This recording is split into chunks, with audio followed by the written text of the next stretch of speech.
नमस्कार। सत्य के साथ भारत विकास चैनल पर मैं अदिति चौबे, मैं प्रतिज्ञा आप सभी का स्वागत करते हैं। आज रामायण के इस अंक में महर्षि वाल्मीकि जी के रामायण और जीवन परिचय के बारे में चर्चा करेंगे। महर्षि वाल्मीकि जी त्रेता युग में श्री रामचंद्र जी के समकालीन ऋषि थे।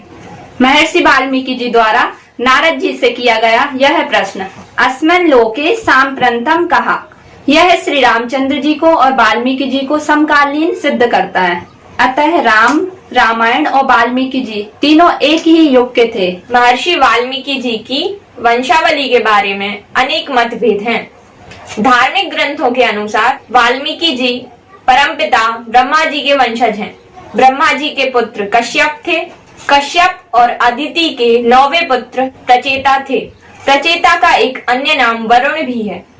प्रचेता और चरश्रेणी के 10वें पुत्र वाल्मीकि जी थे। भृगु वाल्मीकि जी के भाई थे।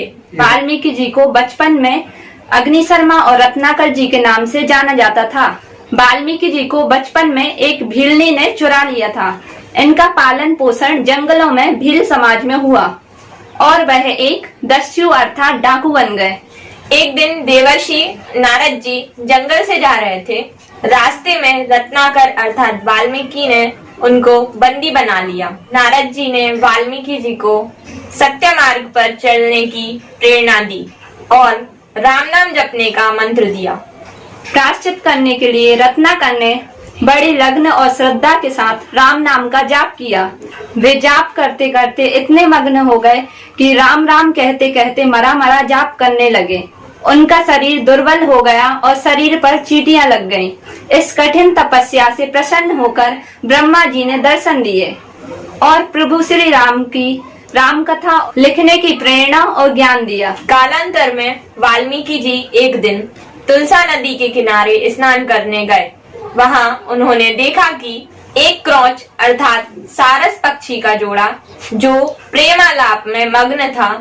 तभी एक शिकारी ने उस सारस जोड़े की हत्या कर दी। यह दृश्य देखकर रत्नाकर जी के मुंह से अचानक एक श्लोक निकला, मां निषादम प्रतिष्ठाम त्वम गमः शाश्वती समः यत् क्रौच मिथुनादेकम अवधि काम मोहितम।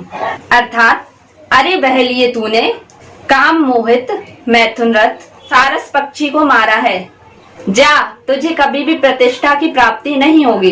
इसके पश्चात महर्षि वाल्मीकि विद्वान पंडित के रूप में प्रतिष्ठित हुए और वे ज्ञान की देवी माँ सरस्वती के कृपा पात्र बने। माँ सरस्वती जी की कृपा से रामायण जैसे महाकाव्य की संस्कृत भाषा में रचना की और आदि कवि कहलाए। वाल्मीकि जी वैदिक काल के ऋषि थे।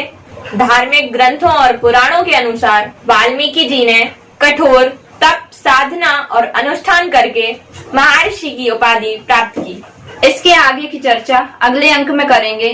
नमस्कार। उम्मीद करती हूँ आपको हमारा कार्यक्रम पसंद आया होगा। आप इसे लाइक कीजिए, शेयर कीजिए, हमारे चैनल सत्य के साथ भारत विकास को सब्सक्राइब कीजिए, बेल आइकॉन भी प्रेस कीजिए ताकि हम और आप हमेशा जुड़े रहें। इसी के साथ नमस्कार।